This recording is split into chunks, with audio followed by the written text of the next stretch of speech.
Hey everybody, this is Dan. And this is Ron. And it's Matt. Welcome back, Matt. Hi. We imported Matt. And actually, so we're recording this 2 days after we saw the movies that we're about to talk about. But when this is together, it'll just be straight through, so you won't know the difference. Yeah, you're experiencing like a full 3 days of our lives in like an hour. Yeah. So we talked about two movies already, Frankenstein and Dracula's Daughter. And all right, so what's the next movie that we saw on the first night marathon? The first night of the Universal Monster Mash third feature on beautiful 35mm was Murders in the Rue Morgue from 1932, an adaptation of Edgar Allan Poe's short story. And would you like to offer a brief synopsis? Well, Bela Lugosi plays Dr. Miracle, who's he's a carnival sideshow huckster, entertainer, and he's also a scientist. Like everyone in these movies is some kind of mad scientist. Right. All the scientists are mad or dead. And in this case, he's obsessed with combining human blood with the blood of his pet ape. I think the ape's name is Eric, if I remember correctly. And so what he does is he goes out and kidnaps streetwalkers and takes them back to his lab and takes their blood to try and mix it with the ape to create some sort of hybrid. Matt, I think the term that we use now is sex workers. Okay, street sex worker. There we go. So that's the basic setup. And then there's a guy who's what is he like? He's a young medical student. And eventually Lugosi's evil doctor starts going after her, I guess, because the blood isn't good enough from the sex workers. Or I think that's the plot. Yeah, there's too much syphilis or something.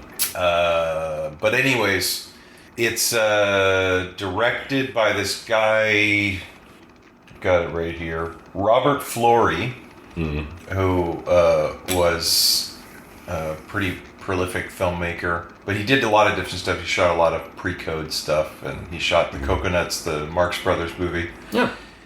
And I think he came out of German Expressionism. So, I think he worked on, in there. And you can really see it in the style of the movie. Uh-huh. This was probably, the most visually interesting movie I think we've seen this weekend. Yeah, you could tell that he worked in silence before talkies because the camera's actually moving around, and it's not just chamber drama shit in the house and then a few insert shots of somebody moving. Is that how you felt the first two movies? What the camera work was like? I mean, I thought Frankenstein was a bit closer to a silent because it was just very economically done.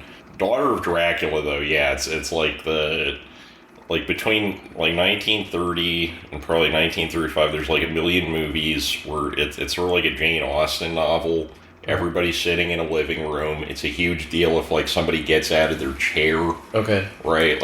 You notice that every time somebody gets out of their chair, it's this really dramatic insert shot because it's and if you ever read Pride and Prejudice, it's so little happens in that book, you're excited when somebody walks out of a chair. It's we're in the living room, we're talking, And So for what it's worth, according to my deep research into film scholarship,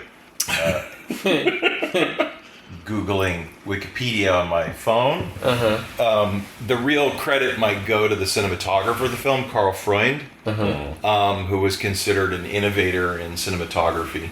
Oh, okay. He innovated things like the crane shot and stuff like that.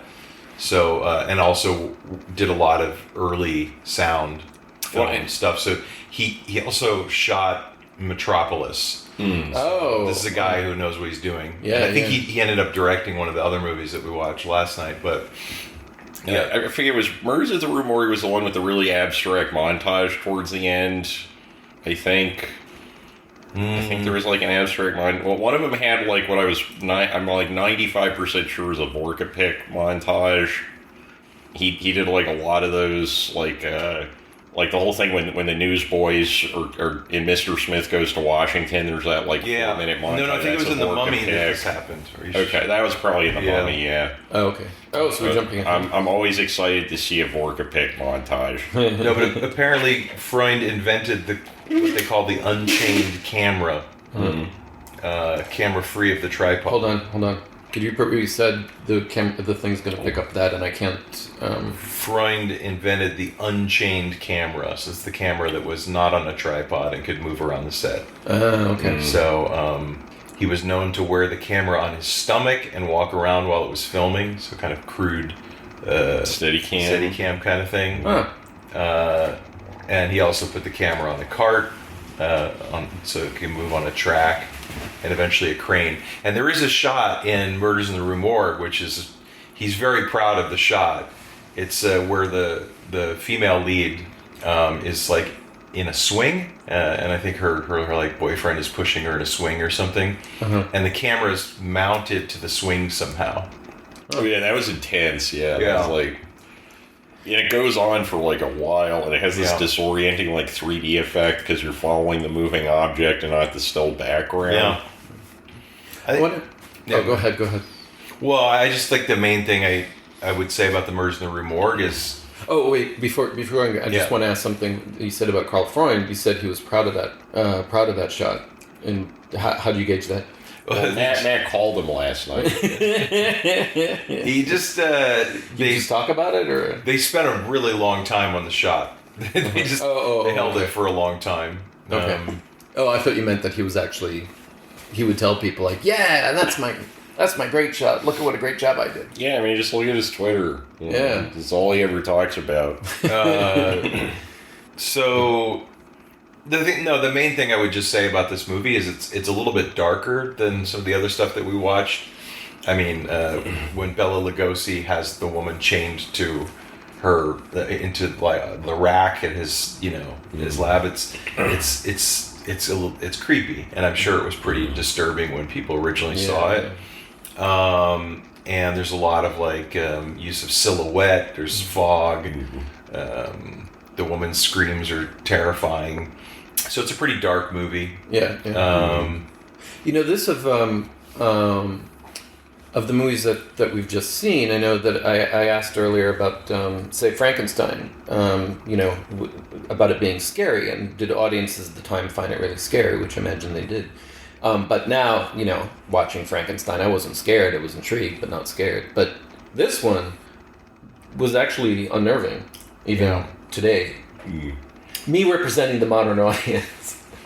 Yeah, and it also like has a shot or a sequence towards the end that's similar to what we would see, audiences would see a couple of years later in King Kong, where the ape is like carrying the woman on top of the building, and people are trying to save her. Right. So it has that. Yeah, there's a lot of people like in these movies. There's a lot of like climbing on rooftops, and then kind of the disorientation of being on top of a roof. And I think there was somebody, I think it might have been Frankenstein, they were like holding on to a windmill thing, kind of like how Harold Lloyd is holding on to the clock hand in Safety Last.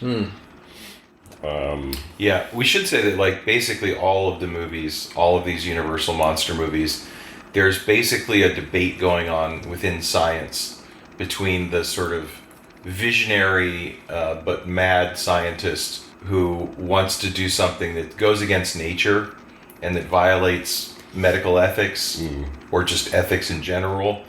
And then the other scientists who are like, no, we have to respect the autonomy of the natural world, or we can't violate people's human rights.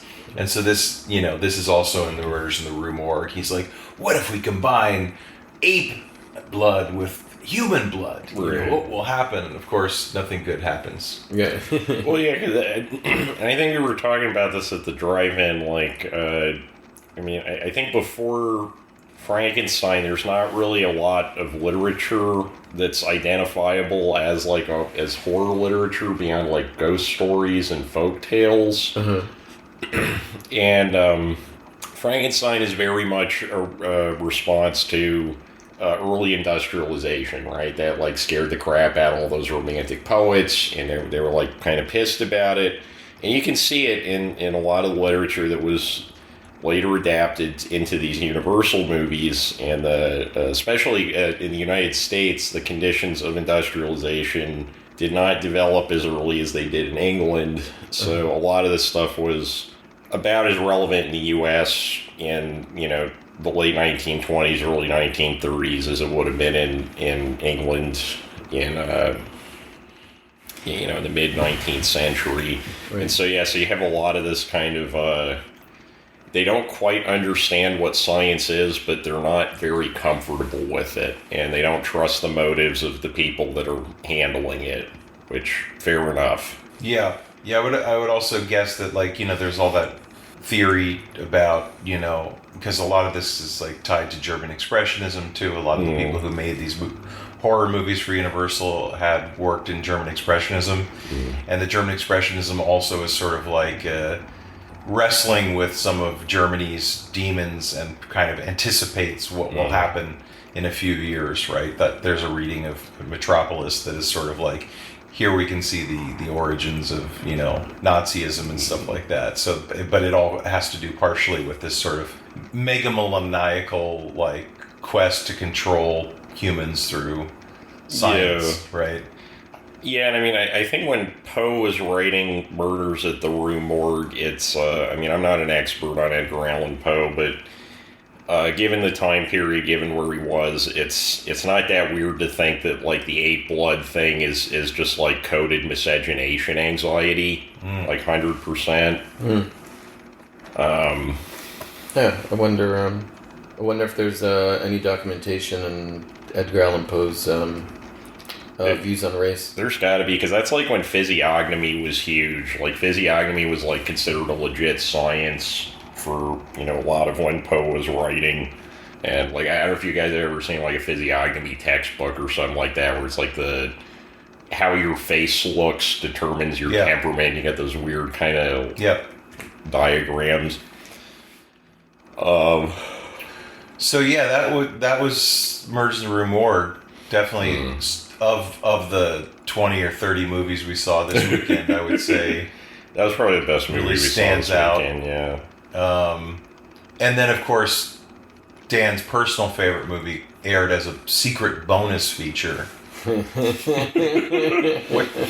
Friday night. What time did that start at 1 in the morning or something? I think later. Because I'm usually I'm okay being up at 1 in the morning, but I'm. Fair warning, I did sleep through parts of these movies. You did what? You spoiled the entire night. Jeez, Dan. Yeah. And Ron in solidarity with me, he wasn't going to sleep. He wasn't going to sleep until we got to Brooklyn, but then he saw me snoozing a little bit.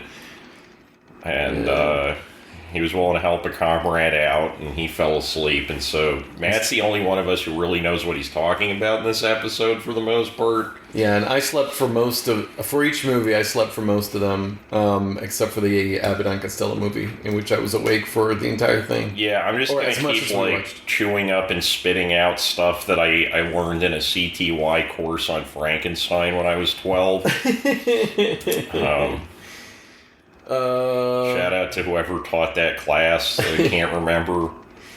So what is it? It's the official title is Abbott and Costello meet Frankenstein. Bud Abbott and Lou Costello meet Frankenstein. Meet Frankenstein, and it's from 1948. Right, so all of the Universal monsters are well known at this point, and this is already I guess this would be the scary movie of that time period, or it's like the Avengers, right? Because it's the first time you get all of them together, kind of. Right, but I mean scary movie in the sense that it's a spoof.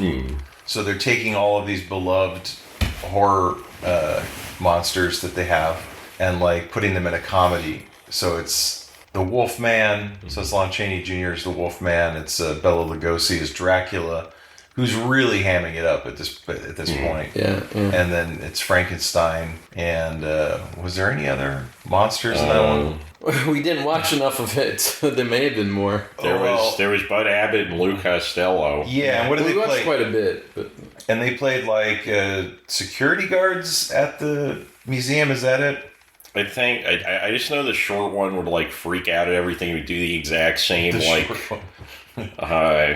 Costello. Okay, Costello, right, anytime something freaked him out, it would be like a full 30 seconds of him going, and like walking backwards kind of awkwardly, but...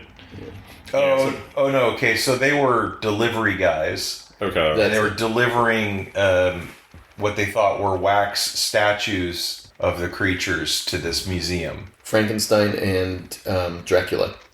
But in fact, they turn out not to be wax statues, but the actual monsters. And the Wolfman is trying to warn Costello that Dracula is trying to steal Costello's brain and put it in Frankenstein. Okay. I guess that's an upgrade. Well, I think... No, it's because Costello seems to be very malleable.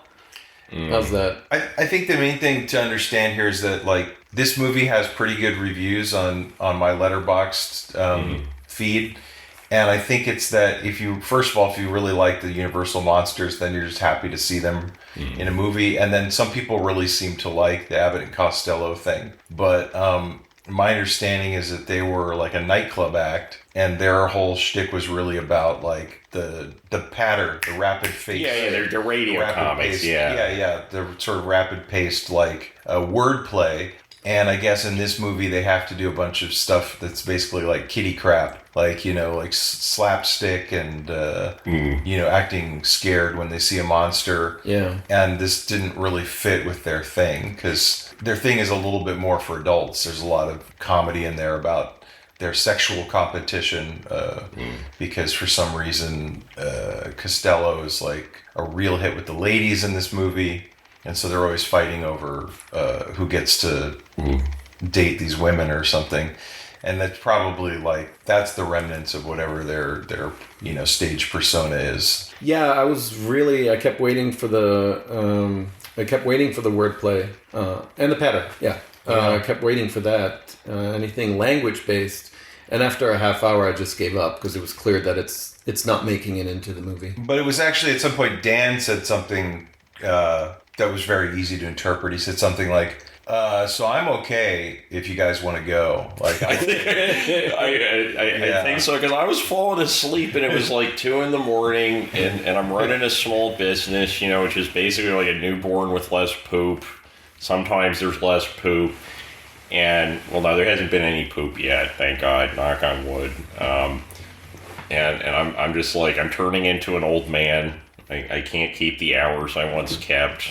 Which is weird, because the target audience probably for Abbott and Costello movie nowadays is probably a very old man. Yeah, and I'm not that old yet, so I'm just in that uncomfortable in-between period of, like, I can't stay up until 5 a.m. anymore, but I also can't appreciate Abbott and Costello.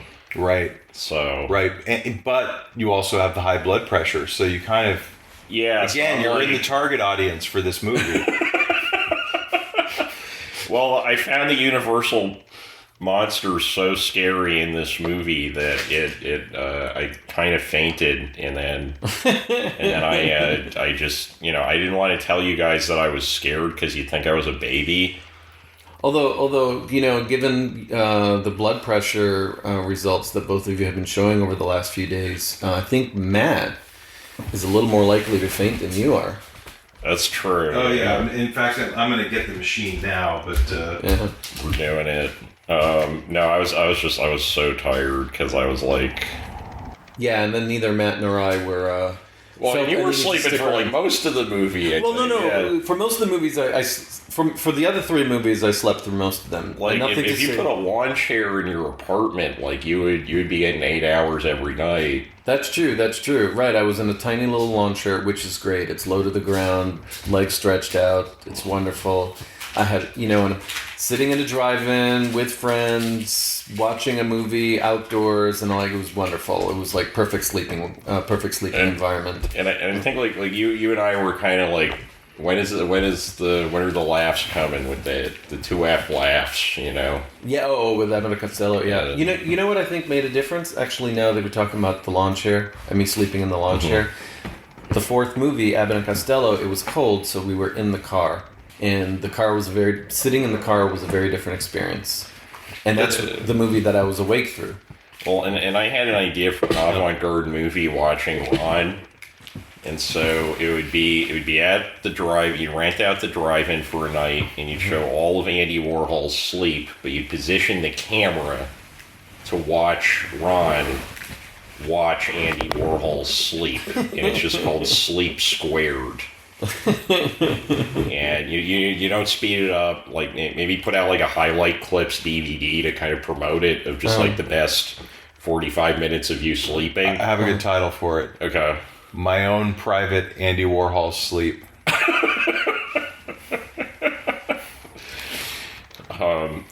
Matt and I were when Ron was sleeping, we were sort of like, sorry, drawing pictures. Yes, we were talking because you seen My Own Private Idaho now. Yeah, right, and so we're like going on a road trip with this guy who keeps falling asleep, and sometimes in the middle of a Shaggy Dog story, he just falls asleep. Yeah.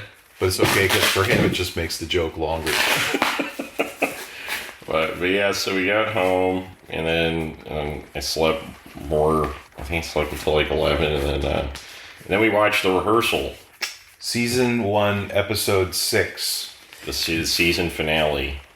But did anything from Abbott and Costello linger with you, other than the pain? Let's see. Well, yeah, like the little guy going. All right. Well, now we just got. We're doing the blood pressure now. Well, yeah, I was gonna. It sounded like there's nothing left about the movies to say. Yeah, okay, but now we've got the highlight of this recording or of this episode. Matt is checking his blood pressure. Yeah, we're gonna see how scary it was to talk about Abbott and Costello meet Frankenstein. I think it's almost too low now. Oh, what's it at? 103.61. So Dan's blood pressure came out in 2022. Yeah, 184 would be... We're taking you to the hospital. Yeah, we're taking you immediately to the hospital, and you can't have any more donuts. Low blood pressure is considered a blood pressure reading lower than 90 on the top and 60 on the bottom. So I'm still okay. Yeah. Okay, that's a lot better. Okay, 114 over 73. That's not bad at all. That's really good. Yeah. 96. Yeah, So 96 not great, I don't think, but the rest of it's fine. Resting heart rate is... Yeah, pulse is a little high. Yeah, but it's also like if you've just been moving around a bunch, it's a little hard to tell. Well, and also like if I just ate 2 donuts and that's what it is, that's really good. No, that's not how blood pressure works, but... Oh. Well, I mean, it's a good thing we have a doctor here. Well, this is great. We've got two people who are in very healthy modes right now. So. I think it's Abbott and Costello. I think it lowers your blood pressure. Yeah. That's why all of the fans... Because you feel nothing. Right, you're so bored with it. Have you noticed that like big Abbott and Costello fans are all in great shape? You know. Yeah, they're older than they live longer than the rest of us. Yes. Because they're the ones who made it. All right, shall we wrap up part 1 of our 3-day monster movie marathon? Yeah, and shout out to the Mahoning Drive-In in Lehighton, Pennsylvania. I kept mispronouncing it as Lehighton. Lehighton. Leghi. No, I misspelled it. Mahoning Drive-In. We'll put a link in the description. Yeah, there we go. All right. Yeah, so did we learn anything? We learned that we can watch black and white movies in a drive-in. Don't meddle with nature. Stay in your lane. There's something man was not meant to know. Well, I learned that, like, part of my arm has, like, hospital blood pressure, like, take me to the hospital blood pressure, and the other part of my arm's fine. Yeah, Yeah. that's what happens when you put the cuff on Bone. All right. Take care, everyone.